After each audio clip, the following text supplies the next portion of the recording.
바로 시작하겠습니다. 먼저 나폴리와 브라가의 경기를 분석해 보도록 하겠습니다. 나폴리 이탈리아 1부 6위 패승 패패패입니다. 전력에서는 앞서고 있는 상황입니다. 일단 이기면 2위를 확정 지을 수 있는 상태인데 수비는 각오를 단단히 해야 할 수도 있습니다. 감독이 바뀌었지만 측면에서의 정적인 플레이 때문에 턴오버와 역습을 허용하는 빈도가 너무 많은 것이 약점이라고 할 수 있는 상태입니다. 브라가가 중앙 주도권에서는 밀린다고 하더라도 역습으로 재미를 제법 볼 수 있는 전력이라는 점은 생각해야 할 것 같습니다. 결장자 후이, 올리베라, 카우스테흐비차, 총 전력 대비 마이너스 15%입니다. 브라가 포르투갈 1부 4위 승승무승승입니다. 브라가의 경우도 포르타를 통한 측면 공략으로 재미를 제법 볼 수 있는 상황입니다. 물론 수비에서는 4-4-2로 가는 상황에서 벌어지는 간격 문제를 잘 통제하지는 못하는 양상인데 무티뉴에게 수비적인 기여까지 요구하기에는 무티뉴의 나이가 너무 많기도 합니다. 보여주는 저력이나 리그에서의 단기 페이스가 괜찮은 편에 속하기는 한데 결국 문제는 나폴리와 비슷하게 수비일 가능성이 높을 것입니다.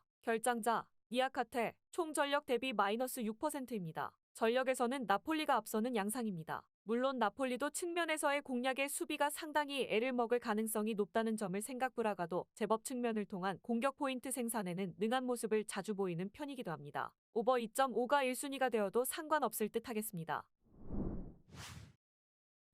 다음은 우니온 베를린과 레알 마드리드의 경기를 분석해 보도록 하겠습니다. 우니온 독일 1부 15위 무패무무승입니다. 포백으로 바꾸면서 공격 옵션을 늘린 것은 지난 경기 승리의 원동력이 되었다고 할 수는 있을 듯합니다. 하지만 4-2-3-1이라는 전술 자체가 전방 압박이 풀리게 되면 수비가 상당히 부담을 느낄 수 있다는 리스크를 가지고 있다는 점은 확실합니다. 특히 레알 마드리드가 로테이션을 돌린다고 해도 압박을 풀어가는 능력이 뛰어난 선수들이 많다는 점이 우니온 입장에서는 전력 차이를 느끼게 하는 요인이 될 수도 있습니다. 결장자 베커도에키, 보누치, 투자르, 총 전력 대비 마이너스 14%입니다. 레알 마드리드 스페인 1부 2위 승승승승무입니다. 부상자가 너무 많은 상황입니다. 이미 UCL에서 1위를 차지할 것이 확정된 상황이라서 로테이션을 대거 돌려버릴 가능성이 높다고 할 수 있을 것입니다. 물론 나오는 자원들이 호셀로, 세바요스 등으로 나름대로 제 몫을 해주고 있는 선수들인데 벨링엄이 제외된다고 하더라도 대신 나오는 디아즈의 활약상이 전반적으로 괜찮다는 점도 레알 마드리드 입장에서는 미드필더진의 활약을 어느 정도 기대해 볼 수 있는 근거가 될 것 같습니다.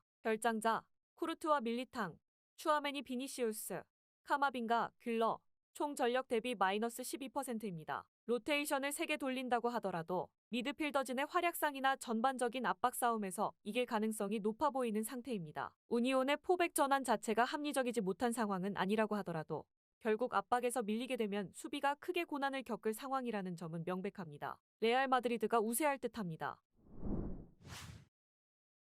다음은 인터밀란과 소시에다드의 경기를 분석해 보도록 하겠습니다. 인테르 이탈리아 1부 1위 승무무승승입니다. UCL에서 상당히 로테이션 비중이 높습니다. 하지만 이 경기에서 비기기만 해도 조 2위가 되는 상황입니다. 이번 경기에서는 시모네 인자기 감독도 로테이션을 돌릴 타이밍은 절대 아닙니다. 다행히 지난 2번의 경기에서 도합 7골 무실점을 기록하는 등 경기력이 상당히 궤도에 올라온 상황이라는 점은 긍정적으로 볼 수 있을 듯합니다. 애초에 로테이션을 돌렸던 소시에다드 원정에서도 1대1 무승부라는 꽤 괜찮은 결과를 가져오기도 했습니다. 결장자 파바르 둠프리스 더블아이 총 전력 대비 마이너스 11%입니다. 소시에다드 스페인 1부 5위 승무무승승입니다. 소시에다드는 비기기만 해도 조 1위를 확정 지을 수 있습니다. 오야르사발의 개인사나 멘데스의 이탈 등 공격진도 구멍이 상당한 상태입니다. 소시에다드의 1차적인 목표는 수비가 될 것입니다. 다행히 메리노, 수비맨디로 이뤄진 중원의 힘이나 4-4-2로 가는 간격 유지에는 전반적으로 뛰어난 모습을 보여주는 편이라 그나마 실점 커버가 될 것 같기는 한 상태입니다.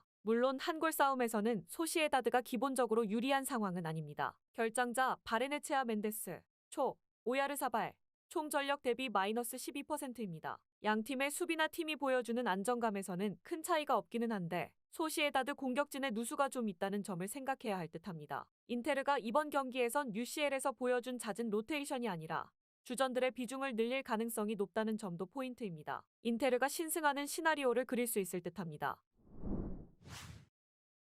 마지막으로 잘츠부르크와 벤피카의 경기를 분석해 보도록 하겠습니다. 잘츠부르크 오스트리아 1부 2위 무승무승승입니다. 일단 기동력이나 에너지 레벨에서는 벤피카보다 앞서는 양상입니다. 물론 과감함이 공격에서는 난사로 이어지면서 생각보다 득점력 기복이 있는 양상이기는 한데 에너지 레벨로 수비를 잘 해내는 편이라서 벤피카의 공격을 막는 것을 아주 어려워하지는 않았던 모양새입니다. 리그에서도 득점력 난조가 있는 상황에서도 신승 양상을 잘 만들면서 호조를 이어가고 있는 양상이다. 결장자 오코 페르난도, 왈레네르, 테르지치, 키에가르드, 솔레트, 총 전력 대비 마이너스 14%입니다. 벤피카 포르투갈 일부 1위 승승무무무입니다. 벤피카의 UCL 득점력을 신뢰할 수 있을지 의문입니다. 일단 인테르전에서는 주앙 마리오의 해트트릭으로 3골을 넣기는 했지만 그 이외의 경기에서는 한 골도 기록을 하지 못했습니다. 디마리아와 하파실바 등 클래스가 입증된 이선 자원들의 양은 충분하기는 하지만 결국 이선 자원들이 모두 30대라서 잘츠부르크와의 에너지 레벨에서는 상대가 안 되는 분위기입니다. 실바의 인테르전 퇴장으로 인해서 35세의 오타멘디가 상대의 공세를 모두 커버해야 한다는 점도 단점이 되겠습니다. 결장자 실바, 네레스, 총 전력 대비 마이너스 12%입니다. 슈팅이 난사 양상으로 나간다는 단점이 있다고는 하지만 결국 높은 에너지 레벨을 바탕으로 이미 벤피카를 꽤 물먹이기도 했습니다. 전반적인 이선과 중앙 라인에서의 노쇠화도 벤피카의 단점이라고 할 수 있을 것이고 잘츠부르크가 이겨도 아주 이상하지는 않을 듯합니다. 영상에서 알려드리는 내용들은 모두 1차 분석 내용들이며 2차 분석과 최종 조합픽은 영상 하단 고정 댓글 링크로 문의 주시면 안내 도와드리도록 하겠습니다. 시청해주셔서 감사합니다. 아직도 혼자 분석하고 계신가요? 이슬TV 스포츠 정보방에서는 실시간 스포츠 커넥션을 통한 소통하는 관리 시스템으로 확실한 수익을 전해드리고 있습니다.